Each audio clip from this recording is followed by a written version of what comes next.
quit blaming other people. Everybody ain't gonna like what you do.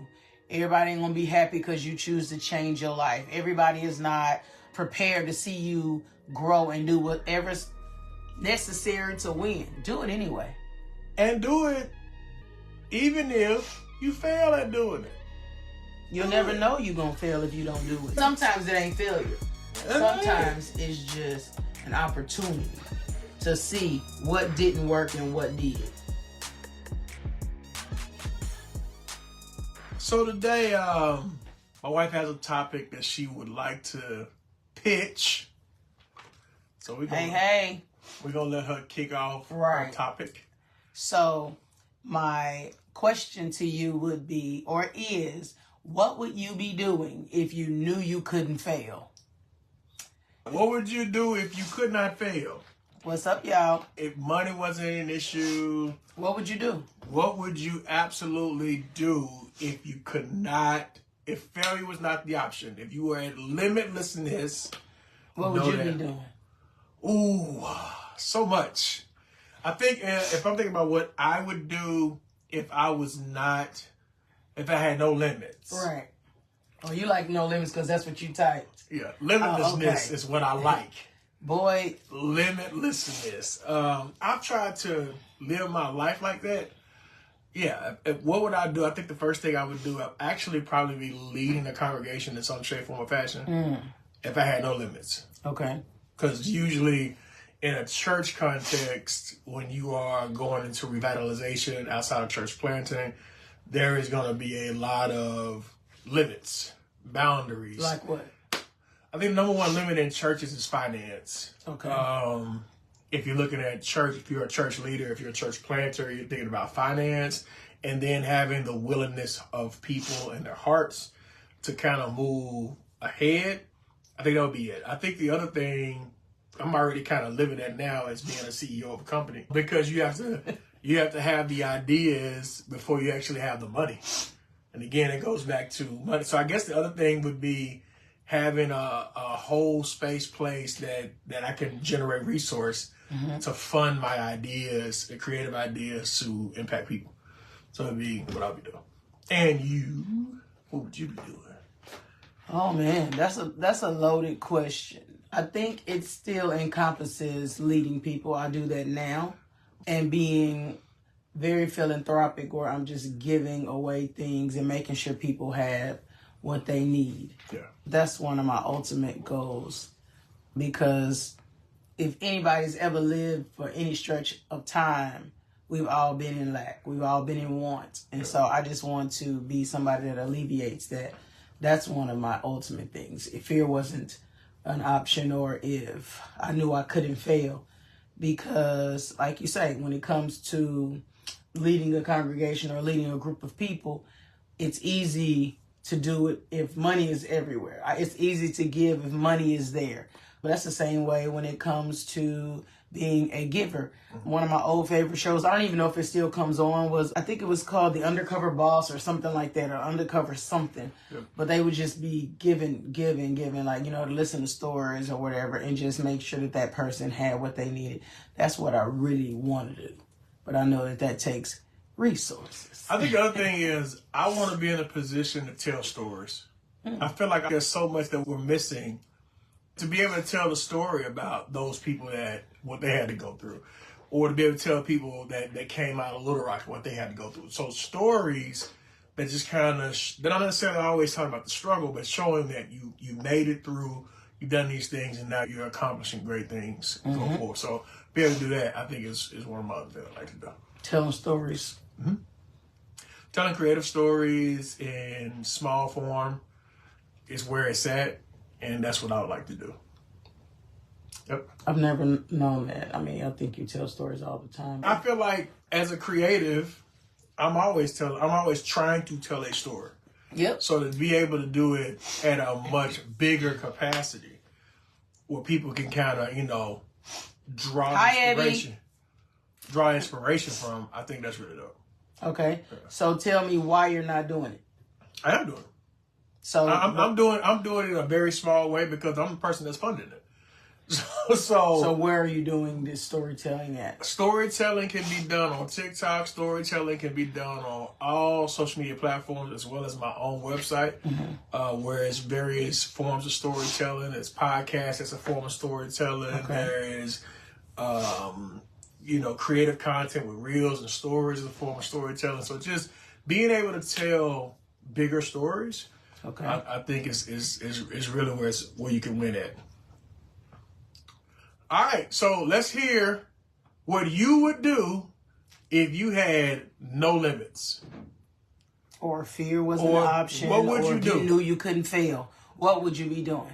If you knew you couldn't fail, failure was not an option, you had no limits, what would you be doing? What would you be doing? Writing books. Okay, Tammy, so tell me what's stopping you from writing books? Maybe a lot is not an answer. All right, Chef Tam says writing books, feed the homeless, travel the world, encouraging his people. Absolutely. But Tam, you do that. Absolutely. What else could you do? No limit. I think we're thinking very small here. Mm-hmm.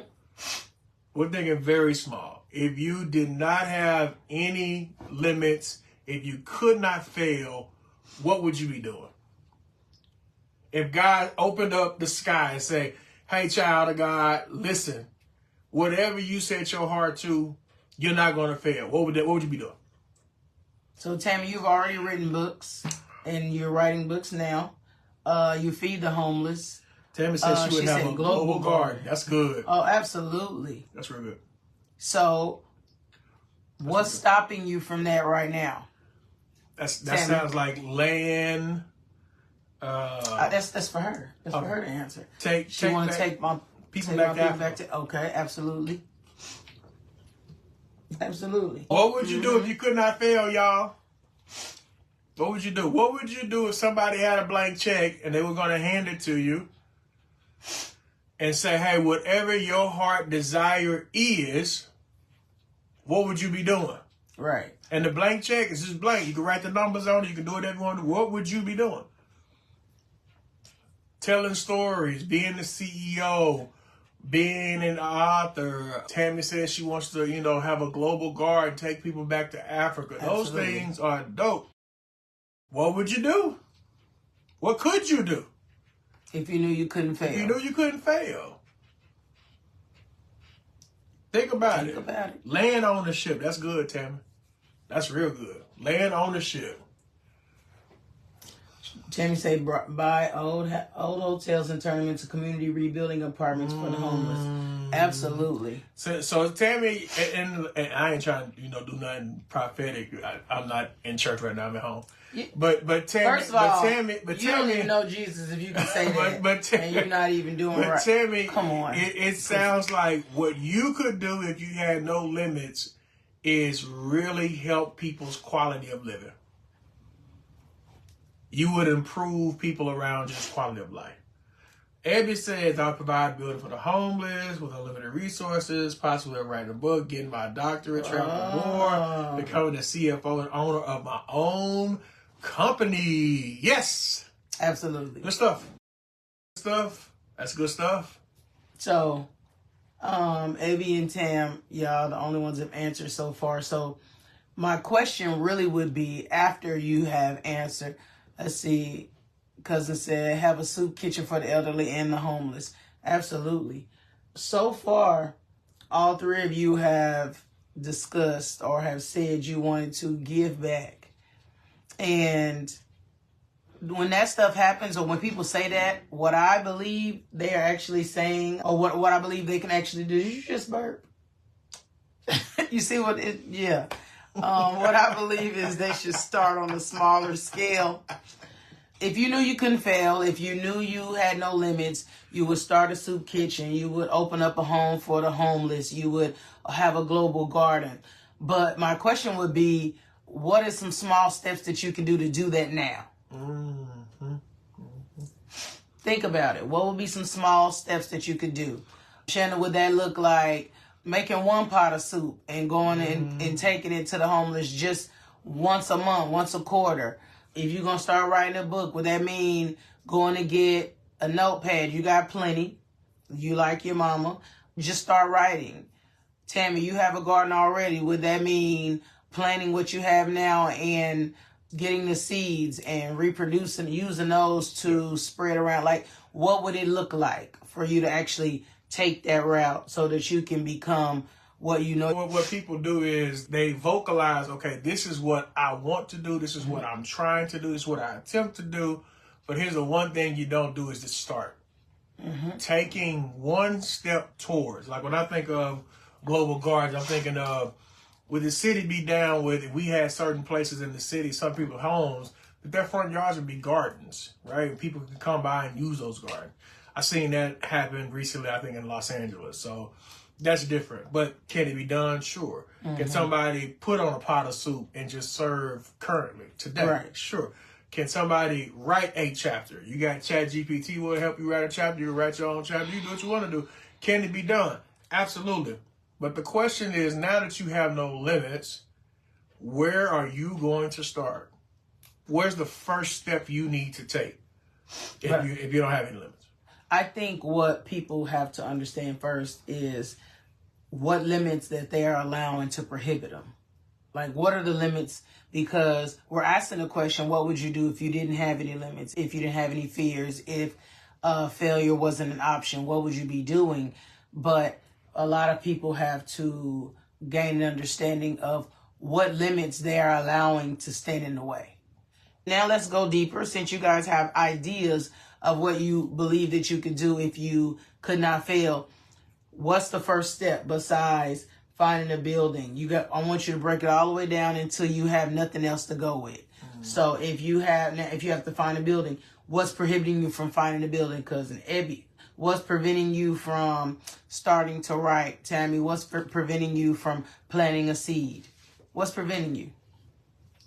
Those of y'all just coming on, we have a question on the floor. What is preventing you from operating without limits? What would you do if you knew you couldn't fail? If you couldn't fail. And so we welcome everybody on my wife's feed as well as my feed. And we're just chopping it up and see how we can push one another and resource one another in terms of how we can help each other move forward with God's vision. So nothing's really stopping me, Shanna says, just time management and staying focused. Okay. Yep. So Shanna, if nothing's stopping you and if your life depended on it, why aren't you doing it? So Ebby, same question to you. If your life depended on it, why aren't you starting? Juggling your personal life. Yeah, absolutely. When you're doing anything philanthropic or business related, you do have to be able to juggle, aka balance your personal life. But sometimes they coexist, and they should be able to coexist, because a lot of times we forget that what we do and who we are still the same thing. So if you are a giver and you want to make sure people are fed, that's what you do. That's who you are. It doesn't change because you changed hats. It doesn't change because, hey, now I'm a wife. Good job, Shannon. You better get it going. She's currently working and starting up her food truck. Absolutely. Amen. I love it. I love it. Amen. Start that food truck. Get going. Absolutely. So, Shannon's was juggling. Evs just need to find time to do so. Tammy's probably cooking or doing something. But we just want to see where everybody's head is, because what I'm finding is we give fear too much attention. We give fear too much credit. If I was talking to myself, I would say that the reason I haven't started a business, or the reason I haven't moved like I was supposed to, or the reason I haven't done X, Y, and Z is because of laziness. Sometimes you got to talk crazy to yourself, you know, because I can't share anything with you if I haven't shared it with myself yet. And in the fear, it's not really fear a lot of the times. It's just us being lackadaisical, lazy, because we don't want to get up and find the resources. We don't want to stretch ourselves to become better. So quit giving fear all of the attention, all of the credit. Make sure that what you're doing is what you're supposed to be doing, and do it because you're supposed to be doing it. Because if your life depended on it and you had X amount of time to live, we all do, and God has this design line for you and you knew it and you didn't follow it, you're going to be held accountable. It's absolutely self-doubt at times. Self-doubt, self-sabotage. Absolutely. Keeps you from going where you need to go. Like, it's times where, we all, especially as women, we struggle with, I don't feel like I look a certain way to get on camera, or I feel like I don't look a certain way to stand before people, when what we do and who we are will impact a lot of people no matter how we look. Yeah, we got to, dress ourselves up or clean up or do whatever we need to do to the best of our abilities, but we a lot of times hold off on the best parts of us, giving the best parts of us away, because we allow laziness and fear and everything to get in the way. And it's time out for that. Using your resources, that's so powerful. Like, we are the most resource people.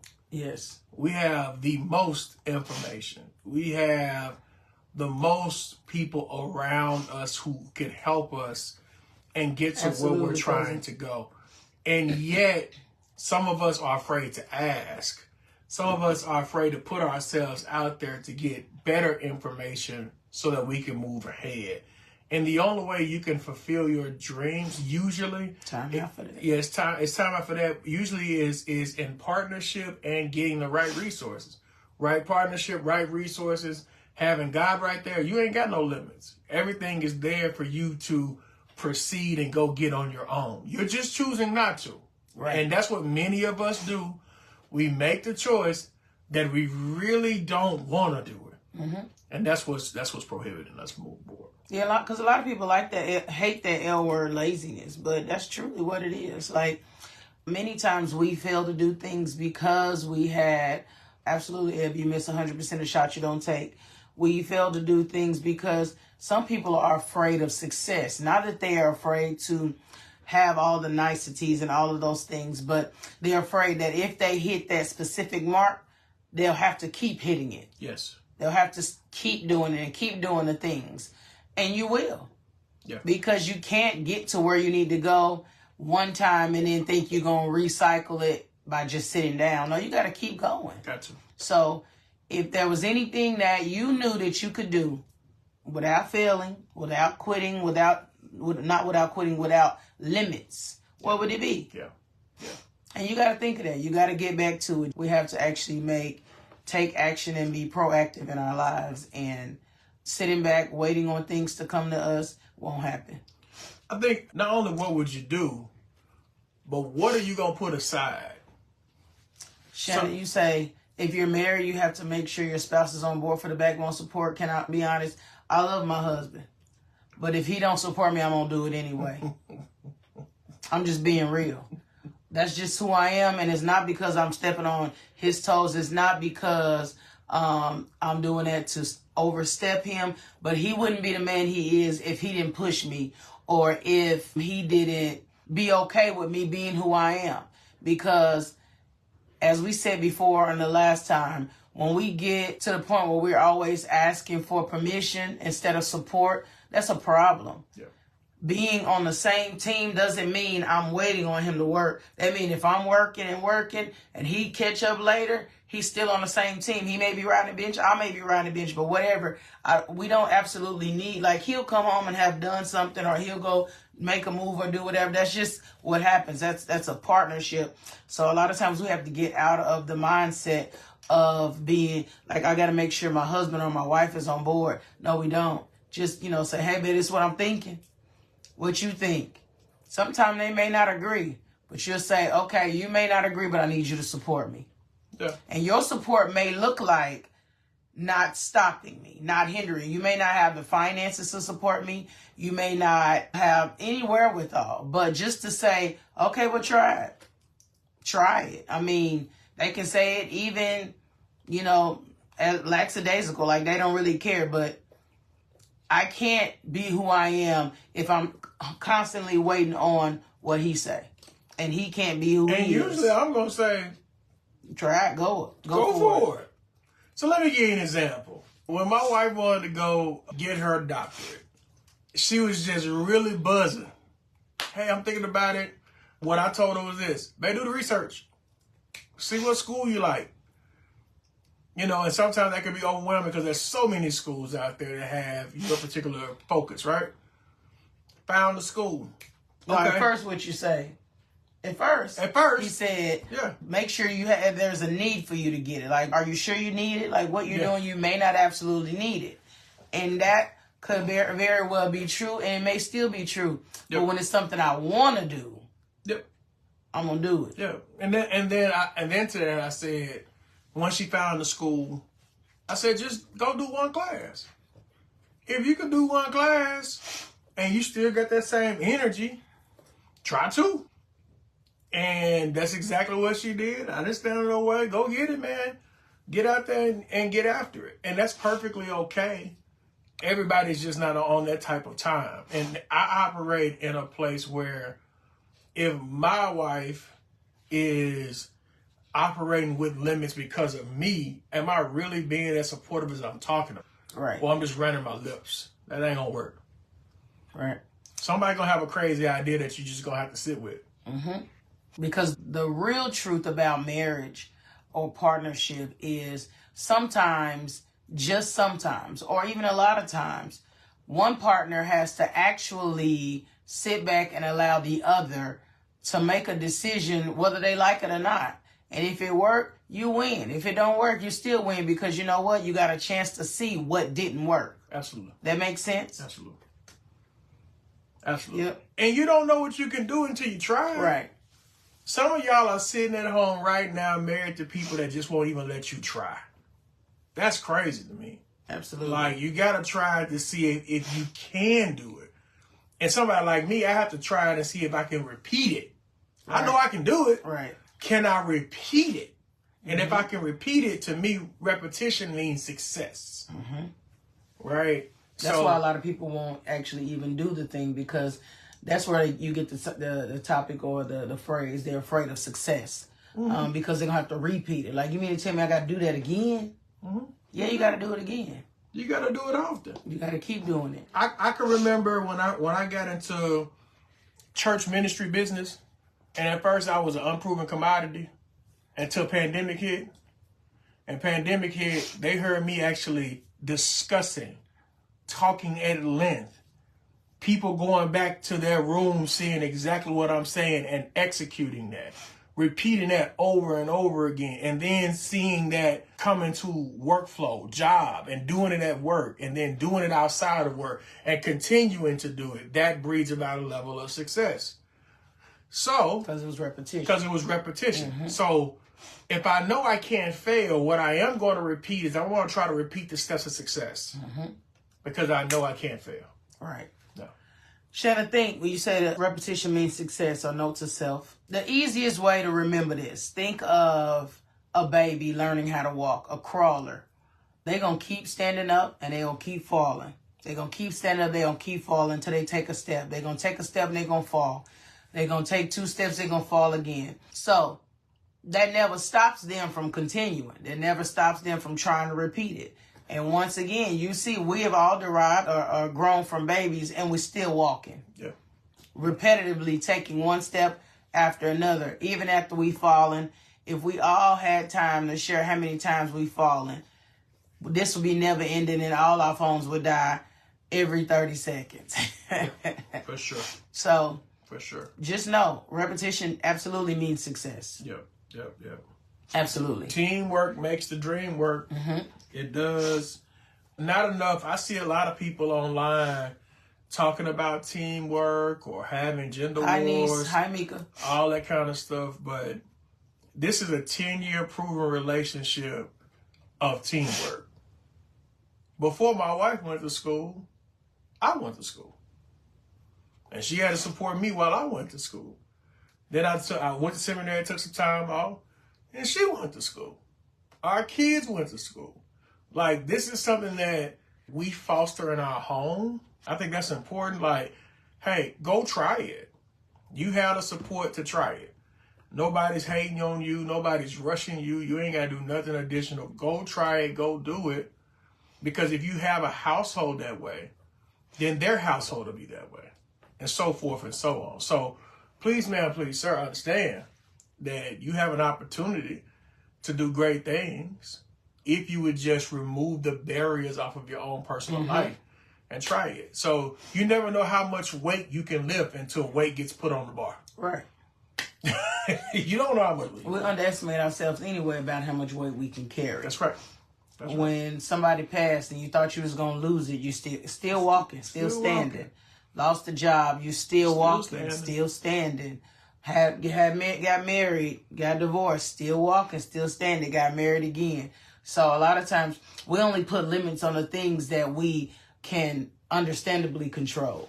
Yeah. When the dream seems too big for us, we shy away from it. And that's not how it's supposed to be. We are supposed to be doing things that scare us. Yeah. I can't stand getting on camera. Can't stand it.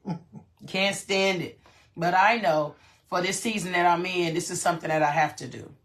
Because I have been called to help a certain group of people. And in this day and age, social media is one of the biggest platforms on the planet. Absolutely. And I can touch people all over the world that I can't touch physically. And without leaving your house. Absolutely. So, I mean, this is something I have to do. You know, you always try to find that out. Like, I was just in there doing homework, sitting there, I was tired, like, I ain't going to do it. But I understand that even if it's just one that we got on here for, we have to do it because that's what gets us to becoming who we're supposed to be. Gets us to where we're supposed to be, getting out of our old ways of thinking. And when you start saying, okay, what would I do if I couldn't fail? What would I do if fear wasn't an option? What would I do if there were no limits? And start taking baby steps to get to those specific things. It's the same way as if you want to go buy a car, you wanted to buy a house, you wanted to get married, whatever it was, you may start at ground zero and you save $5 for your vacation, or you did it. You started somewhere. So what makes that so different than now? Yeah. Yeah. Here's what's funny, y'all. My wife don't like doing videos, but she stands before people in every facet of her life. I do. Singing, she stand before people. Being a director of a school, she stand before people. She always stands before people. But this part seems annoying to her until God arrested her heart about it. Now watch this. This is what I do for a living. And I didn't force that on her. And when she don't want to do it, ain't no thing.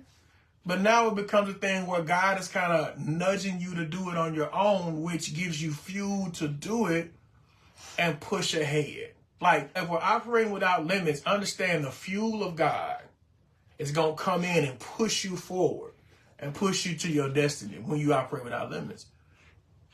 But you're going to need some faith to do it. Absolutely. I have this, y'all can't see it. It's a screensaver and I got to change it, but I hadn't changed it. I think I've had it on there for the last couple of years. And that's how long it's been since he's been arresting me. Like, sometimes you've been in jail for a long time. You're like, he waiting on me to ask to get out. He has been in jail. I ain't been in jail for a long time. I'm talking about spiritual jail. What is you talking about? You talking about being in jail? Hold on now. Anyway, on my screensaver, I can't even give it to you verbatim, but I'm going to paraphrase it. It's like, the people that you're called to impact are waiting for you to show up. Yes. And I look at that every day. Like, okay, here we go. And I can hide behind a meme. I'm a logophile. I'm a lover of words. I will type anything out if I can, if I have time. But I know at this specific day and time, my words can't just be in written form. They have to be in spoken form. You said you're a what? Logophile. Can you spell that for the people? Logiphile. Get it right. Get it right. Logo. Logophile. So it's like Logo logos. Word. The living word. So you love the word, but you're actually living the word. And the word is living inside of you. Boy, you better shut up. Don't start. You're really an idiot. Woo! All right. Look it up. You don't know. You know. No, I don't. I trust you at your word. Oh, okay. So anyway, I'm gonna tell y'all something. It used to be a thing about us doing content together, and then just like this last year, we really got behind it and invested into it. So here, not only do I want to ask you this question: if you knew you couldn't fail, what are you investing so you can't fail? What are you investing in your own lives, your own ministry, or whatever the case may be, your business, so that you can fail? What are you investing? Some of them are still at ground zero, so they may not be investing. The first thing they may be investing will be time. And time I don't care what day it is, it's costly. It's costly. You ain't getting it back. So every time I think of time, I think of one of my husband's old best friends. He passed away. And when I was talking to him on the phone, and he was sharing with me, talking to my husband about when his friend passed away. I was driving. I remember exactly the highway I was on. It was near my school. And he was basically saying that he prayed that his bestie or his friend died empty. And the more I thought of that, it's like, okay, what do I need to be doing to die empty? Not that we're all thinking about dying, but it could happen. And have I gave my everything? Have I done everything I was supposed to do? And I know this is one of the main things I was supposed to do because I've been sitting on it for a long time. If some people, you can go on my page and you can see the banner at the top. What is that called? Is that the banner? Yeah, Lion Leader. Yeah, the Lion Leader. That has to start, and that's been like 5-6 years. Like, I'll start something and out of fear not do it because I am upset about, I'm not the size I want to be. If you guys know anything about the Bible, I think about Moses. I can speak well, but I'd rather sing instead of stand here and speak. So it's just getting out of our own way. Okay, Denisha says this. She says, I'm still at ground zero. Just got out of a marriage and trying to figure things out. So what would you say to somebody at ground zero in their relational aspect, trying to figure things out? How would you speak to that? Okay, I know Denisha. Okay. She was a dear friend and client. And what I would say and what I am saying to you, Nisha, is you already know what to do. Your next steps would be not trying to figure things out. It's just moving one day at a time and having a great relationship with yourself. Because what I find is we as humans love companionship. But we get stuck in companionship because we don't like being alone. So go date yourself. I know you're good at that. Dress well, take good care of yourself. And when it's time, if it's ever time again, let God do it this time. Because sometimes we get in his way and just jump the gun. But a lot of people assume that they're at ground zero and you're not. You may have just stalled. You could be at the middle layer. And because you stalled, you feel like you're at ground zero, but you're not. You're not at ground zero. Maybe relationally you may be, but you have a lot to offer. You've always been a giver, so keep doing that. If there was something that you knew you couldn't fail at, what would it be? What would it be? So think of that. When we get out of our own way and stop worrying about the relationships and the different things and date yourself and find ways to be happy, all the other things will come. Yeah, I would say this. Somebody who's listening to us, you may be going through a transitional period in your life. Whether it be relationally, whether it be a job, whether it be whatever the case may be. And I agree with my wife that you have to start within. Absolutely. Start within, y'all. Do personal self-inventory, reflect, retrospective, whatever the case, whatever you want to call it, do that for a season of your life. Especially if you're in a relationship and you're getting out of one, don't be in a rush to get into one so fast. Right. Take your time to relearn, or in seminary, what we like to say, to reimagine who you are now. Right? Because you're totally different than what you were going into, coming out of. You have lived experiences, you have life that is occurring. So if somebody's listening right now, you're in whatever transition of your life. And what we're saying is we serve a God that has no limits. Absolutely. Right? And so if that God has no limits, that God can walk with you step by step, day by day, then you should take it one peso at a time, one peso at a time, one piece at a time, right? And that's going to help you in your transition. Here's what else I would tell you. Find you a licensed, caring therapist. Absolutely. Find you somebody that can help you process through your emotions, feelings that you may have, through the grief that's unsettled in your heart that needs to be uncovered. You need to do that too. And then, as she said, date yourself. Make sure you look good for you. Absolutely. Not for somebody, not to impress somebody else, to impress yourself. That's what matters when you are in seasons of transition. Mm-hmm. Yeah? And it should remain that way. Even when you're actually in the season you want to be, don't be operating like it's a transitional season. Like, I really can't stand somebody saying, oh, I'm doing self-care today. This is my self-care day. Self-care is not a day. It's not a journey. It's something that should happen all the time. Yeah. You don't stop taking baths or start taking baths because it's a self-care day. Every female needs to sit in water. I hope y'all take baths. I hope y'all take baths. But you don't smell them. You at the house. Because some... Hold on. Are you at their house? I'm not at their house, but I pray to God that you find... No. Girl, you that you find some water and you get some soap and you apply it to your life. You gonna shut up. No, because these roots is real long. Okay? Sit in the water. Shut up. Stepped in the water, but the water was so cold. Chilled your natural body. But you like doing foolish stuff. Sit in that water. You really like get what you need. I'm just really like being foolish. I just want people to take baths. It has nothing to do with anything. Okay, man. You go ahead. Oh, my Lord. I'm sorry. It's ridiculous. Anyway, you really got a problem. What I was getting to, or what I was saying is, Shannon, he's nuts. Don't talk about doing what you need to do because it's self-care. Yeah. Don't take yourself out to dinner because it's self-care. Do it all the time. Yeah. Date yourself. My mom used to always say, especially when her girls got married, or even her sons, she would say, don't lose yourself.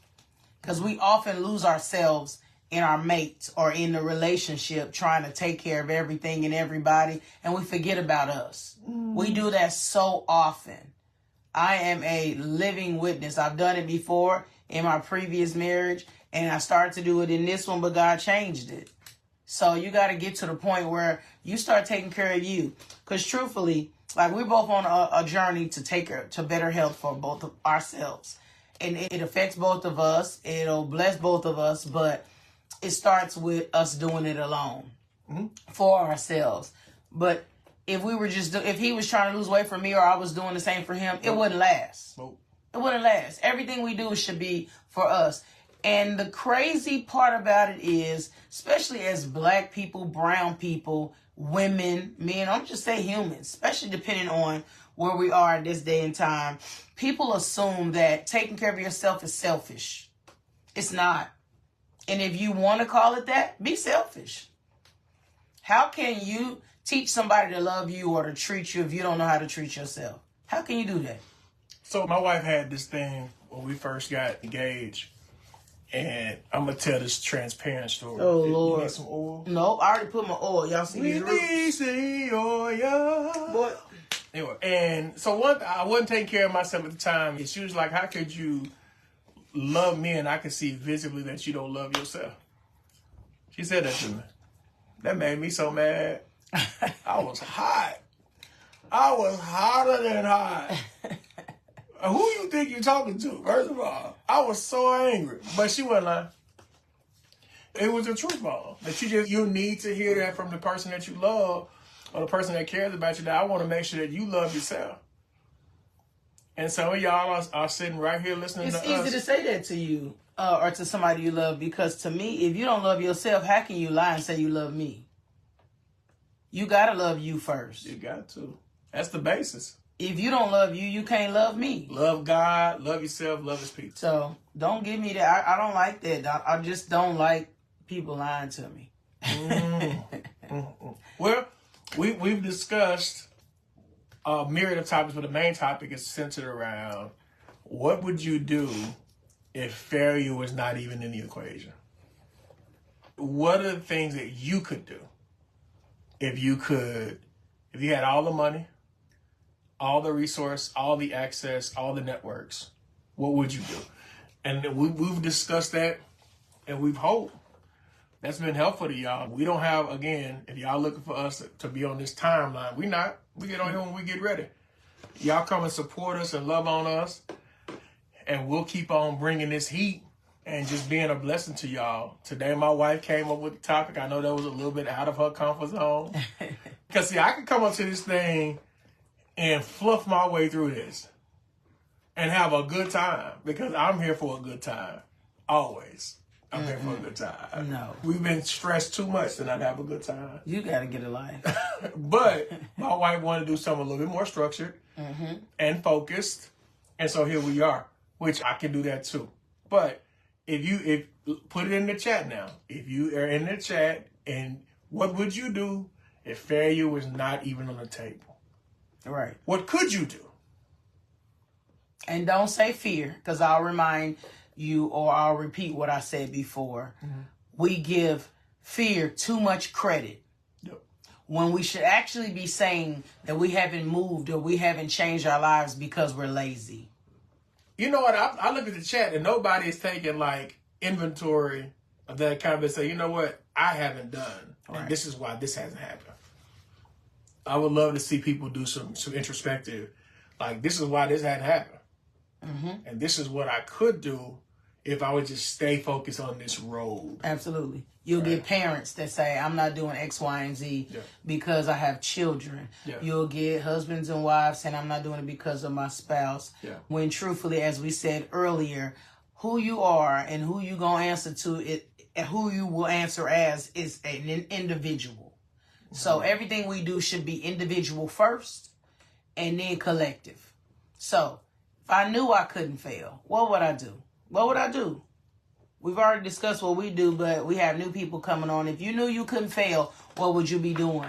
Some of y'all, and why aren't you doing it? Some of y'all supposed to start the podcast this year. Let's just speak about faith. Let's Absolutely. talk some faith. Some of y'all supposed to start the podcast last year, and you made excuses about your resource, about what you couldn't do, about what you didn't have, about post-production, this, that, and the other. When God is simply saying, take out your phone, get to recording, and put the message out there that I told you to put out there. So some of the stuff that we say we would do that's without fear, some of it is rooted in disobedience. God already told most of y'all what to do. You just refuse to do it. You refuse to use your talent, your skill set, your gift to get out here and do things for God. And I'm here to set the record straight in your life. You better get on your job. I would hate for God to shut another door in your face because you refuse to be obedient to what he told you to do. Absolutely. I would just hate that for you. And let me tell you why I would hate it, because I wouldn't want to hear you making excuses on the other side. Well, I was supposed to do this. Well, God gave you the opportunity and you didn't do it. You was listening tonight. And God told you to listen. He said, you got everything you need inside your house, inside your grass, and you still want to take one step. Just one. That's all God wants us to do. You do the rest. If you knew you couldn't fail. Yeah. And sometimes the step will get you in trouble. But will you be willing to take that step? And why would it get him in trouble? Well, there are some places that you're going to step into that opposition is going to be on the other side of that door. And your job is to bull rush the door. Because that's what God told you to do. Now, you can do that without being disrespectful. You can do that without crossing the line. So would you say, instead of saying getting you in trouble, would you say because of people assume that opposition is trouble and it's not necessarily. Not always. So just to clarify that. Yeah. Opposition ain't always trouble. Sometimes you the opposition. You in Absolutely. Being obedient. Like, you got people that's supposed to be photographers. You got people that's supposed to be speaking. People that's supposed to be singing. whatever it is you're supposed to be. You got cook chefs. You got all of these things you're supposed to be doing, but you're finding excuses. So even having a significant other who may not fully be on board, you make sure you praying, but you can still doing. If any of you read the word and know it, you have a scripture in the Bible. I'll give it to you and put it in the chat later. How it says, a saved wife sanctified a husband. If he be pleased to stay with her, let him stay. And it was specifically talking about having a spouse that is not of the faith, and you are. So if we pull it out of scripture and say a spouse who's not in the business that you're in, or a spouse is, or whatever, or a significant other, keep doing what you're doing because they'll catch up. There is no spouse on earth that say they love you, or no partner on earth that say they love you and don't want to see you win, because we said it in the last time we spoke. If one win, we all win. Yeah, but that's a lot of people not living like that. It's a lot of... Well, they're not really categorically together. Yeah. They may be like that together on paper, but they're not together then. Yeah. A lot of people. There's no way that I could be with somebody who does not stop me, if that makes sense. I know that wasn't politically correct, but it's time out for blaming other people. Because truthfully, that's what it is. Quit blaming other people. Everybody ain't going to like what you do.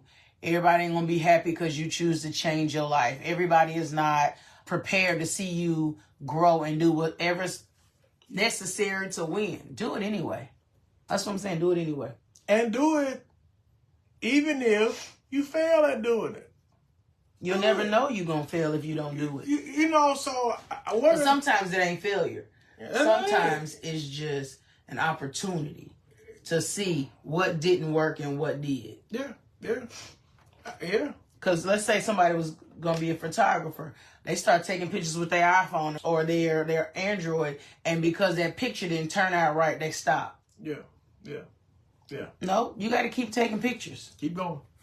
Yeah. Keep going. I'm here to let every person know that if you just keep going and you keep pushing to do what God has allowed for you to do, God will go with you every step of the way, especially if it is ordained by Him. Absolutely. Every step of the way. So just do that. There are certain things that I have in the tuck that, I didn't have the confidence to release. Because to me, there's nothing I can't do. It's all about timing and confidence to release it. And now I'm at the place where I don't even care. Release everything out so that, because if I don't release certain things out in terms of content, how would I be able to gauge how better I become? Right. So I have to move in that direction to get better and put stuff out there that's going to help me proceed and get to that place. So, ma'am, sir, if you are listening, it's your time to operate in your faith. Without fear. Without fear. Without failure. Without that. You can do it. It's waiting on you. It's been waiting on you. It's been waiting on you. All right. Now you got anything else? No, I'm good. You got that off your chest. Do y'all have any questions, concerns, comments? Please put them in the chat before we get out of here. We thank y'all for sharing time with us. If y'all got topics y'all want us to discuss, please, ma'am, please, sir, put that in the chat. We'll definitely get around to discussing those topics. Next time we'll come through with some clowning. Y'all like when me and my wife clown. Y'all don't like when we come through here and we get to dropping some knowledge on you. Then y'all have to do some work. We're going to give y'all a balanced approach now. Y'all going to have to do the work and we're going to clown. We're going to have a good time. Which is some work you got to do. So y'all homework tonight. If you got a notepad, a pen, is to write down a list of everything that you would do if you knew you couldn't fail. And then you need to take actionable steps to do that. Share it with your significant others. Have them do the same thing, because it's winning season for everybody. And it's enough for everybody. Please support my wife as she continues to drop more content. Y'all know I'm going to drop content throughout the week. And I will be dropping... My wife is going to come out with a class here soon. I'm believing God for that. Oh. And I will be dropping another devotion as well as a podcast class. You guys will be able to pick that up. We'll talk more about that later. Go to my website. You can get podcast information, digital discipleship information. All that stuff is there. I like your, what is this, an ad? Always. So I'm always trying to make sure we're getting good Christian content gosh. to you guys. My wife also has books available. We have a slew of them. I'll put them back there. That we'll be willing to give. We will not give. Right. To sell. Hallelujah. To the Lamb that was slain. I mean, they nice, thick reads. I read one of them. I was like, woo, it's a lot in here. All right, y'all. It's been real. I'm going to cut both of these lives off. Y'all take care now. I'm finna go and eat me some pizza. Oh, my God. My trainer going to cuss me out by eating that pizza. I'm Boosie. Pay All right. attention. Bye, y'all. Bye, y'all.